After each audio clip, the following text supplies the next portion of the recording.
Hi, Reddit. So I'm currently in the process of getting a divorce from my husband of 12 years because he cheated on me.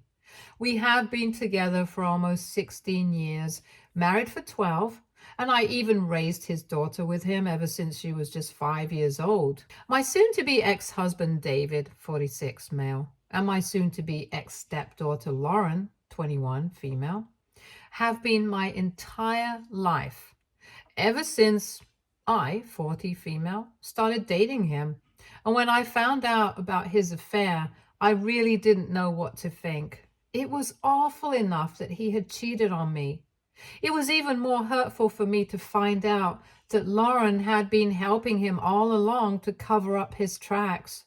The day I found out made it all the worse for me because they decided to announce it at her college graduation party, which I had paid for, by the way. This happened about 3 months ago. Lauren had just come back home after graduating, and I decided to throw a party for her. I invited all her friends and a couple of our family members, and in the evening, as all the guests had started arriving, David told me that one of his co-workers would also be attending. This co-worker, Nina, 29, female, had started working at their company in his department about a year ago. I had met her a couple of times at some work parties, and she had even come over for a dinner party that David had hosted for his co-workers and stuff over the past year. She had always been very cordial with me, and I tried to be nice to her too. Now that I think about it, it makes me sick that I had invited her into my home and been so hospitable to her. Everything that went down at the party, I still remember it as if it was just yesterday because I think it was pretty much the most traumatic evening of my life so far. I remember how Nina showed up at the party after everybody else, and she looked like she had dressed for a red carpet event or something, which was pretty strange. She was totally overdressed and turned a couple of heads when she turned up fashionably late. I remember that she didn't even bother to greet me when I welcomed her. She just went straight to David and started clinging to him. And even he did not seem to mind that. Their behavior was really weird and objectionable, but I thought I would talk to David about it later because I didn't want to make a fuss about it right then and take away the attention from Lauren, since it was supposed to be her evening. But a couple of minutes after Nina finally showed up, Lauren decided that she was going to make a speech since all the guests were already here. And through that speech, I finally found out about David and Nina's affair.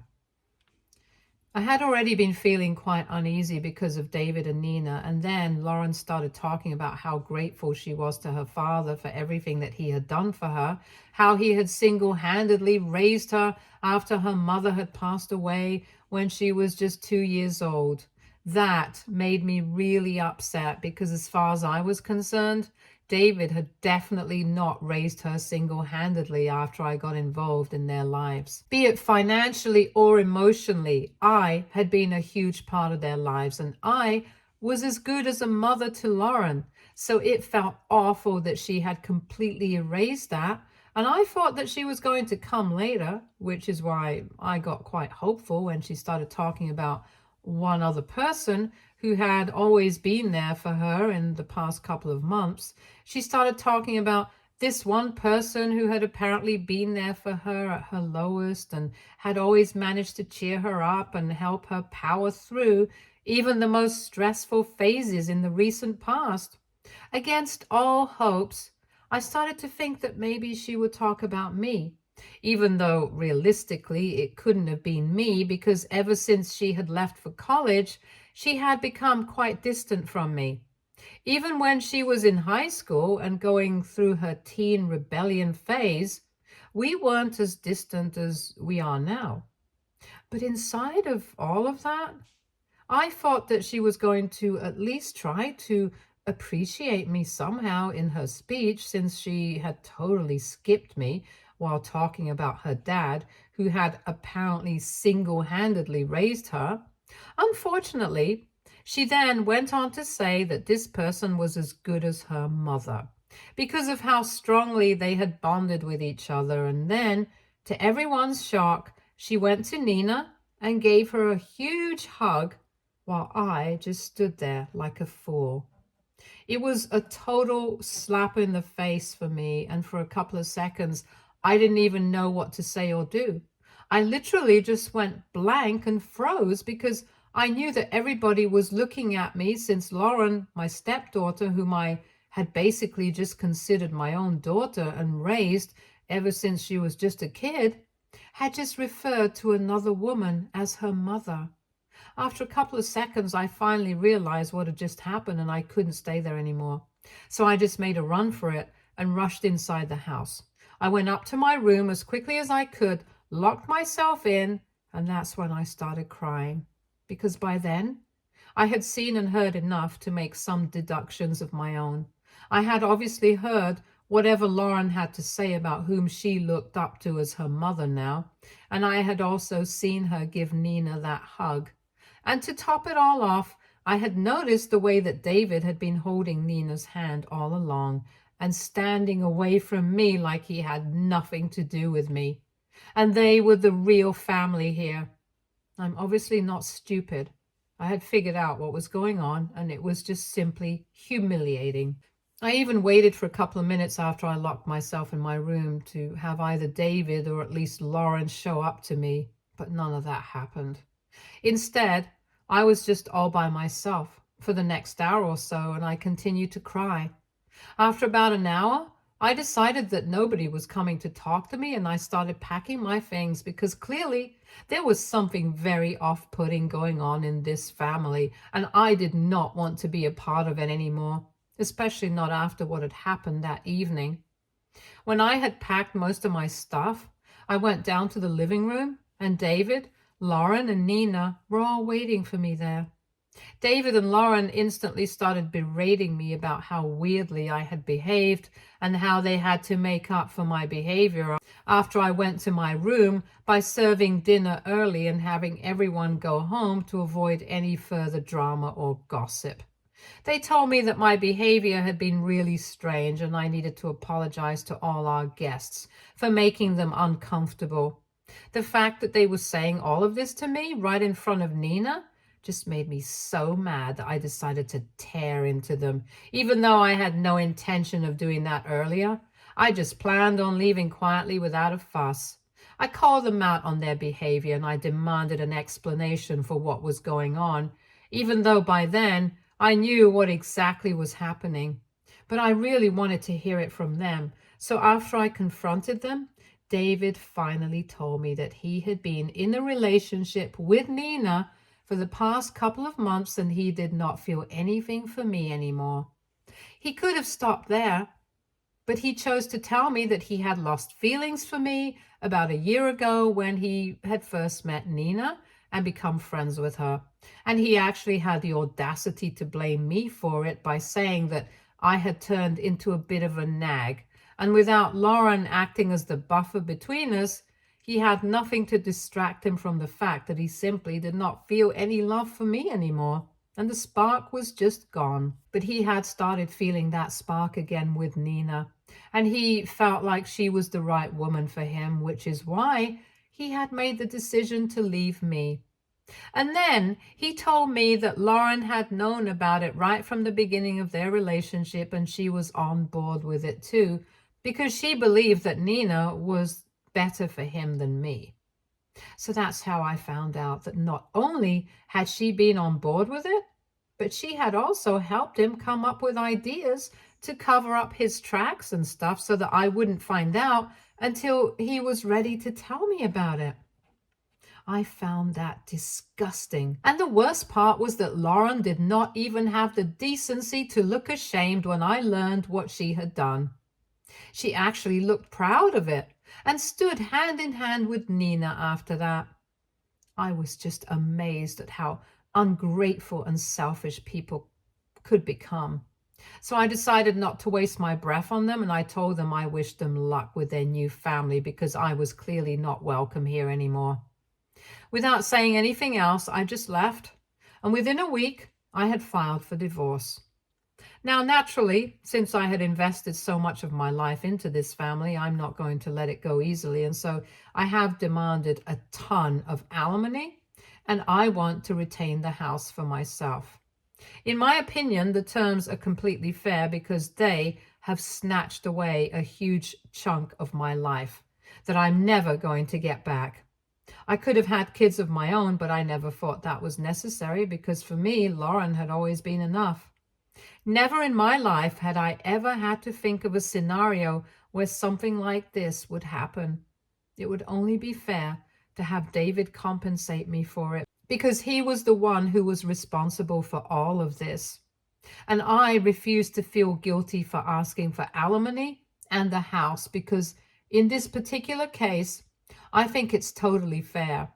But he doesn't agree with my terms, and that's why we have been trying to come to a common ground in mediation sessions for the past couple of days. My lawyer and I have just been presenting the facts, but they have been starting everything and manipulating stuff to make me look like the bad guy. And I was somehow responsible for pushing him to the stage where he felt the need to have an affair. Neither of us wants to take it to court right now. But if it comes to that, I don't really mind it because I'm sure that justice will be on my side. I have gone through enough and now I'm not really scared of anything, not even going to court with this. Judging by the scenario right now, it feels like the scales have already started tipping in my favor because a couple of days ago, Lauren showed up at my apartment to beg for forgiveness for everything that she had done. I don't know how she found me because I have been very careful not to tell anybody about where I was staying. But I guess somebody had probably blabbed. Anyway, she showed up and obviously had a few. To open the door, when I realized it was her, I told her to go away, but she started crying at my door and telling me that she had been kicked out by Dad and Nina earlier that day because they had found out that Nina was pregnant. Actually, they had known about the pregnancy for quite a while, even before the graduation party. That's why they had chosen to tell me about it that day, because they knew they wouldn't be able to hide it for longer, since eventually she would start showing. So far, Nina had been lucky enough to be able to hide it, but the past couple of weeks she had been finding it more and more difficult to find ways to keep her pregnancy a secret. And so earlier that day, David and Nina had decided to tell Lauren that it was high time that she found a place of her own. The house is pretty big. It's definitely big enough to have all of them stay together under one roof, but apparently they're planning on renting out the room on the second floor since they've had to start thinking about money. And because they're planning on renting out one room, they need one room for the baby. They can't have Lauren living with them anymore and forced her to vacate immediately. It's not surprising that they're having trouble with money because Nina has decided to quit her job.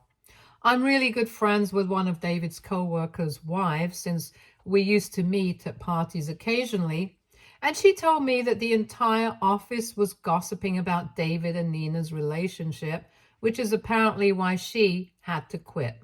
Obviously, he's never going to admit it at work since that would be frowned upon by his higher-ups, so it's all been very hush-hush, but I'm guessing that management isn't stupid. They're going to figure out what had been going on with David and Nina at some point and might take some action against him.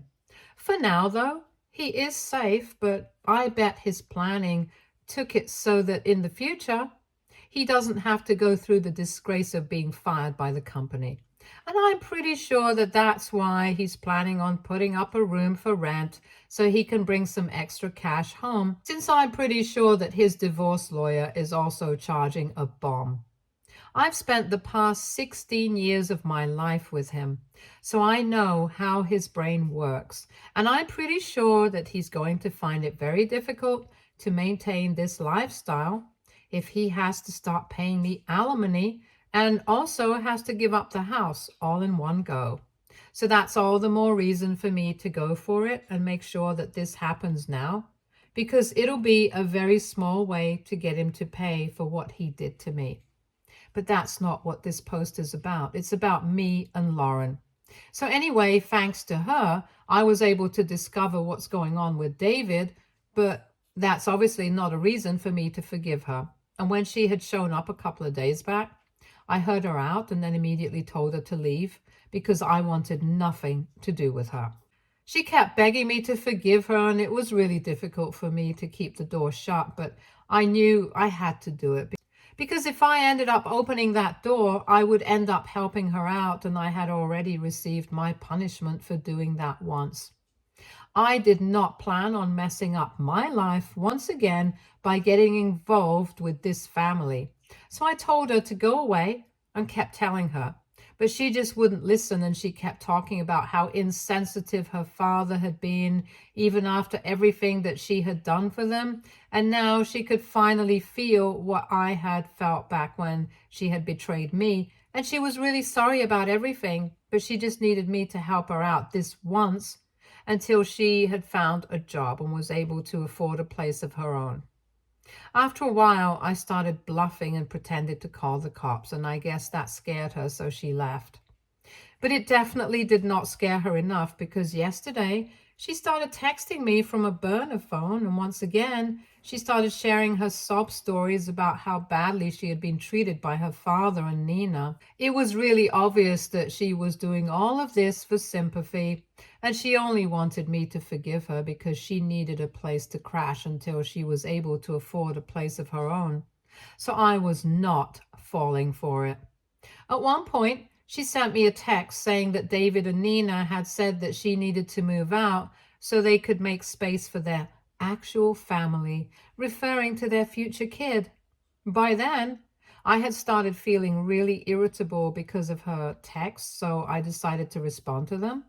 I told her that they were right because, judging by the kind of person she turned out to be, she couldn't be true to anyone, and I wouldn't blame them for not trusting her and claiming her as their actual family because she wasn't even worthy of being anybody's family.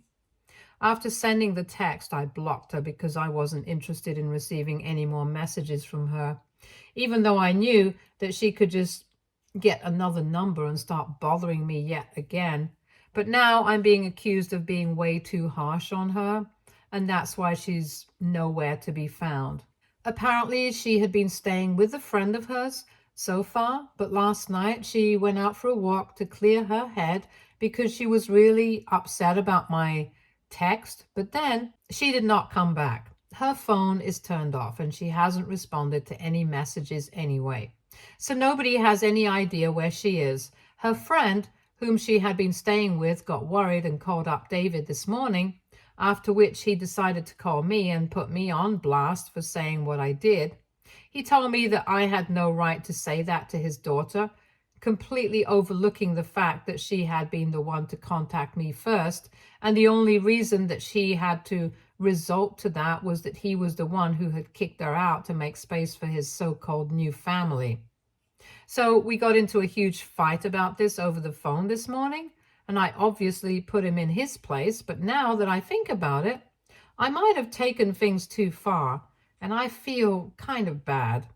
And even keeping that aside, the fact that she still hasn't reached out to anybody yet is making me feel worried, so I really don't know what to do right now.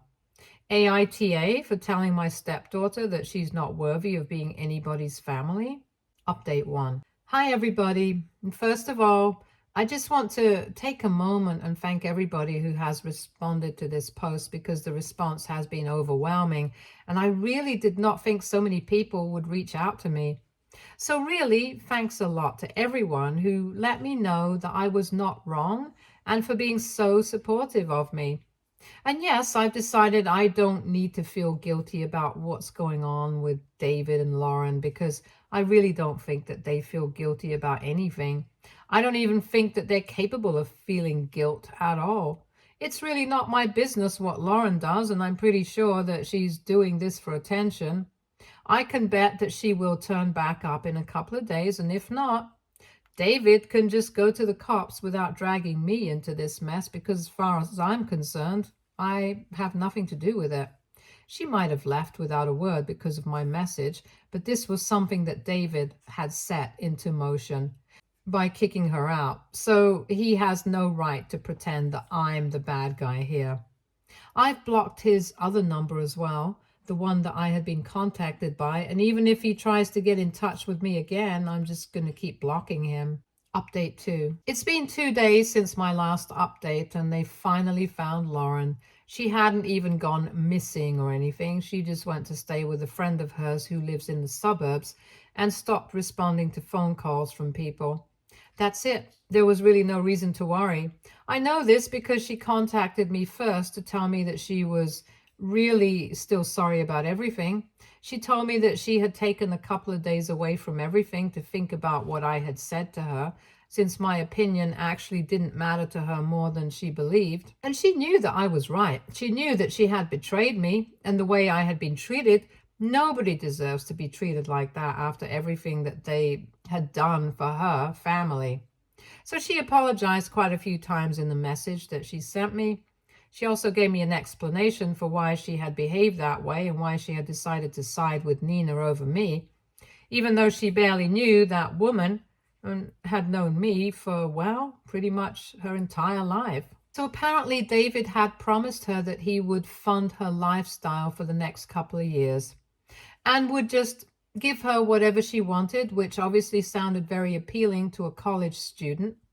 On one hand, I had thought that David and I were teaching her to be financially independent and responsible. But on the other hand, he was bribing her and making sure that she kept all her secrets and picked Nina over me when the time came. It had actually been going on for a really long time, ever since he had started that affair with Nina. David had written her dozens of checks, and Lauren had made complete use of this opportunity for one whole year. It was actually disgusting how she had turned out to be a sellout. And I would have really preferred for her to keep this a secret to herself, because it's just disappointing. Since now, given the current circumstances, I hardly think that it will be possible for David to even fund his own lifestyle, let alone his daughter's. Their days of fun are over. And it's all because of me. So after reading my message, I don't feel particularly forgiving towards them. But in fact, I feel like they deserve everything that's coming to them and even more. Anyway, I've blocked Lauren, and she won't be able to contact me anymore, at least not from the number she had been using. As for David, he hasn't tried to contact me either, but I'm going to see him soon with my lawyer, so it doesn't matter. Update 3. So this is going to be a relatively short update. I just wanted to let you guys know that I just heard from my friend that David quit his job. He put in his resignation about 2 weeks ago, and today was his last day. He hadn't even told anybody about it, which is why my friend had no idea, and this was a shock to the entire office. But well, I already knew this was going to happen. He also told a couple of his friends, including my friend's husband, that he is planning on starting his own business soon enough, and now it all makes sense. I can finally understand why all of a sudden he wants to save money and bring home some extra cash at the cost of his relationship with his daughter. But anyway, it doesn't matter to me, because regardless of what he's planning, I'm still going to try and get the alimony that I'm owed.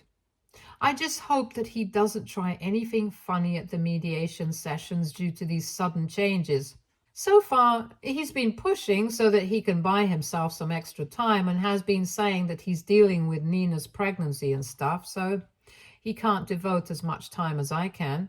I think that's all rubbish. I just think that he's scared of confrontation, because slowly we're getting closer to either taking things to court or coming to a settlement. There really isn't much right now that he can do at this point to drag the situation out, and he's afraid of what's going to happen if he fails to do that. Update 4. Hi, so a couple of days ago I had my last mediation session with David, and thankfully he finally agreed to my terms. Because of all the new information that had come too late, it was very obvious that whatever I was demanding was fair and justified. I had proof in the form of screenshots from Lauren, and if he didn't come to a settlement, then the only alternative would be to go to court. I was pretty sure that given everything that I had against him, he would not want things to go to court, and so he finally agreed to my terms after dragging this out for so many months. But whatever it is, I'm really happy about my win, and I'm definitely going to be celebrating it. He has until the end of the month to find a new place and move out. And after that, I get the house to myself. I don't plan on living there, though. I plan on putting it up for rent. And because it's a really nice place, I know for a fact that I'll make decent money. I quite like David's idea. And let's be real, it's not like I need such a huge house anymore because it's just going to be me. I'm planning on moving into a bigger apartment with all the money that I'm going to get. And maybe I'll even get a cat or something. I don't know. The future is full of possibilities. And now that I'm single and free, I plan on making the most of my life. I've already spent and wasted the past 16 years with David and Lauren. I don't intend on doing that anymore. Update 5. Hey everybody, I'm back here after almost 2 years, and I have been rereading my updates and realized just how miserable I used to be. It's crazy how much has changed in just these 2 years, but I'm really proud of whatever I've made of my life after everything that I've been through. I definitely did live up to what I had said about living my life to the fullest, and I've been traveling to my heart's content ever since I got divorced. That's something that I really like doing. But I had given up because David and Lauren didn't really have that adventurous spirit. So every time that we would go on vacation, they would stay in, and I would either have to go to places alone or with people I hardly even knew. Anyway, I've been traveling a lot, and I've made a lot of new friends all over the world. I've also been working out, getting into better shape and doing everything that makes me happy. But I didn't have time earlier. I haven't had any contact with either David or Lauren in the past 2 years, apart from a couple of instances. Only with Lauren, though. She does occasionally wish me on my birthdays and on holidays, and I haven't responded so far, but I hope that she moves on. I feel bad for the poor kid. After all, she's just in her 20s, and everybody makes bad decisions around that time, but what she did was just unforgivable. But even then, she deserves a good future, and I hope that she gets it. From what I've heard, she has no contact with David anymore and has been staying out of state for work. I hope she does well and succeeds in everything that she does. And now, coming to David, he is the father to twins now, and as far as I know, his business isn't doing too well, but he tries his best to make it seem like him and Nina have a great life. Only his close friends know what he's actually going through, and I think he might be headed for another divorce because Nina is not happy with their lifestyle. They constantly keep fighting or bickering about petty things, mostly money matters, and they don't even care about it when they're amongst friends. That's really tacky, but I don't expect any less of them.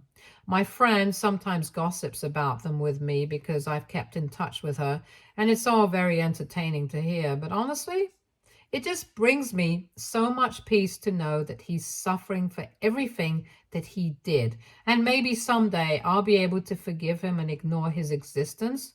But for now, I'm just happy being petty about it. Stay tuned for more stories from Argo Relationships.